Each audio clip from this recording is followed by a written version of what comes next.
The starship Unity cut through the blackness of open space, its crew still processing the lessons from their first cultural exchange. Communication and clarity, that was the takeaway. Now a new world awaited them, a planet known only for its perfect social order, a phrase that sparked more questions than answers. The crew braced themselves for another dive into the unknown. From orbit, the planet Evalon was a picture of serene precision. It looked almost unnaturally clean and calm. Straight roads crisscrossed the landscape like lines on a grid. Buildings were smooth, uniform, and organized, as if a cosmic architect had arranged the entire world with a ruler. The Unity touched down near a central walkway, where people moved in neat, steady patterns like a perfectly choreographed dance. At first glance, Evalon was the definition of peace. But then the crew noticed something strange. Every single person wore a glowing band on their arm. Each band displayed a number and shifted slowly through a spectrum of colors: green, yellow, orange, red. Some bands glowed brightly, showing off high scores. Others were dim, their numbers low. It didn't take long for the crew to understand the system. A young man helped an elder cross the walkway, and his band flashed with a small green wave as his score ticked up. A woman returned a dropped item to its owner, and her score rose too. But the system cut both ways. A parent, hurrying to drop their child at school, moved a bit too quickly, and their band flickered with a flash of red minus points. Someone else forgot to greet a neighbor, and their score dipped. The social scoring was everywhere, woven into the very fabric of life. Every gesture, every word, every action was quantified. People constantly checked their own glowing bands, the way humans might check their phone screens. They watched each other's scores just as intently. It was simply the way things were. To help the Unity crew integrate, Evalon officials fitted each of them with a temporary band, preset with a basic score. These bands, they were told, were highly sensitive to the opinions of the Evalons. Any local could simply tap their own band to give a visitor a +1 for approval or a -1 for disapproval. The crew stepped out into the public square. Almost immediately, things started to go wrong. Mira, the captain, paused to observe the city's architecture. Several Evalons, assuming she was lost or confused, quietly tapped their bands, -1. Her score dipped. Rohan, the crew's engineer, made a small, light-hearted joke about the glowing wristbands. The locals found his humor out of place in a formal setting. Tap, -1. Zara, the xenobotanist, saw a child drop a toy and helped retrieve it. A few Evalons approved, sending a small wave of +1s her way. But then Rohan laughed loudly at something Zara said. A nearby group considered it disruptive. Tap, tap, tap. -1, again and again. By the time they reached the main hall for their official welcome, their scores were already plummeting. They could feel the shift in the atmosphere. The Evalons began watching them with a polite but clear sense of caution, the way you might watch a child who hasn't yet learned basic manners. The judgment was silent, but it was palpable.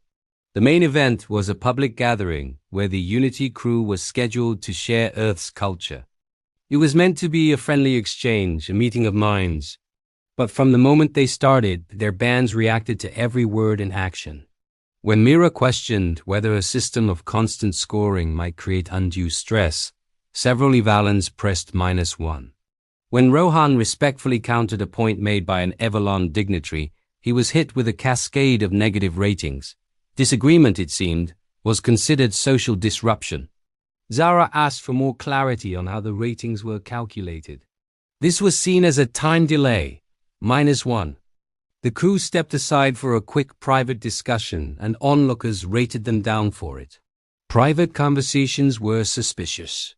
Rohan tried to lighten the tense mood with a bit of humor, but the audience found it unproductive.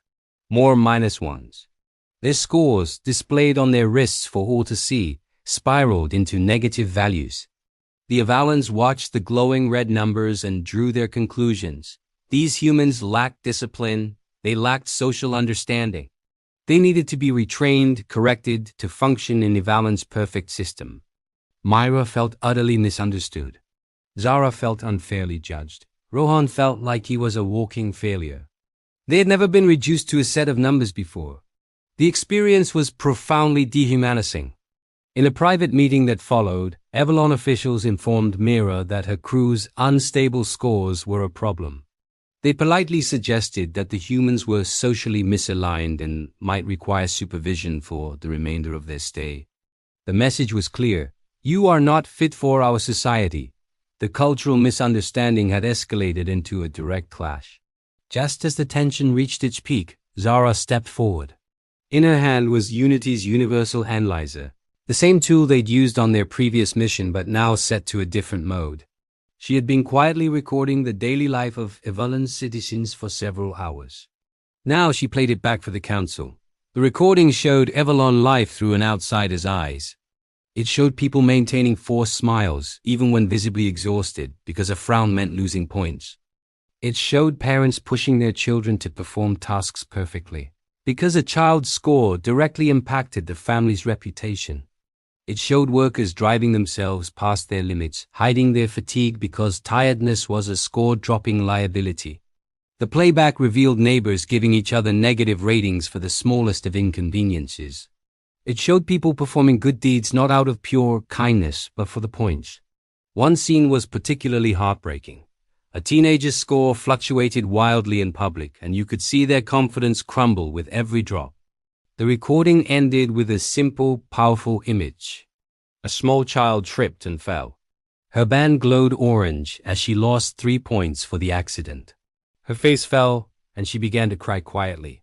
The adults around her stared with concern, not for her scraped knee, but for her score drop. Silence filled the council chamber. The Evalons had lived inside this system their entire lives, never questioning its foundation.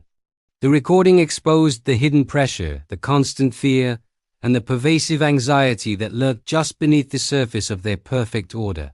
Finally, an Evalon elder spoke. He explained that the system was created generations ago to maintain peace and fairness. But over time it had become stricter, more demanding. What was once a tool to encourage kindness had twisted into a burden. But then, the elder turned the mirror back on the humans. He pointed out that while they claimed to live free of ratings, they judged each other constantly through invisible metrics: wealth, appearance, social status, online popularity.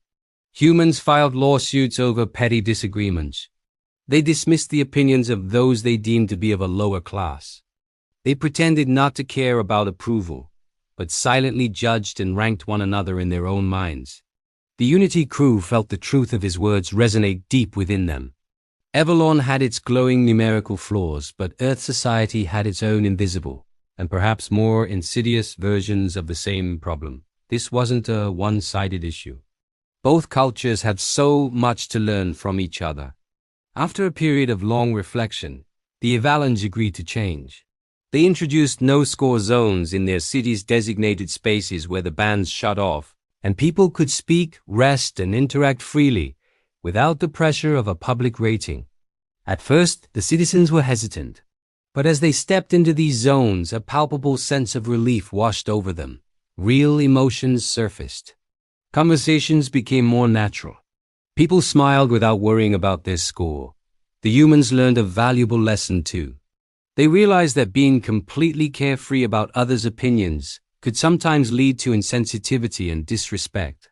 Being mindful, being socially responsible, and respecting the emotional space of others, these things mattered. Both cultures started to find a new, healthier balance. As the Unity prepared to leave, a group of Evalon children who had befriended the crew used their bands to send a final farewell rating. The crew's wristbands, which had been stuck in the red, flickered to a soft, warm green. +5, Rohan looked down at the number and smiled. For the first time on this planet, a score felt genuine. The Unity lifted off, leaving behind a world that was now slightly different, a little more open, a little more human, and a little less burdened by numbers. And the crew moved forward, carrying a profound new lesson. Not all ratings glow on your wrist. Some live quietly inside people's minds. And sometimes the most valuable things in life are the ones you can't measure at all.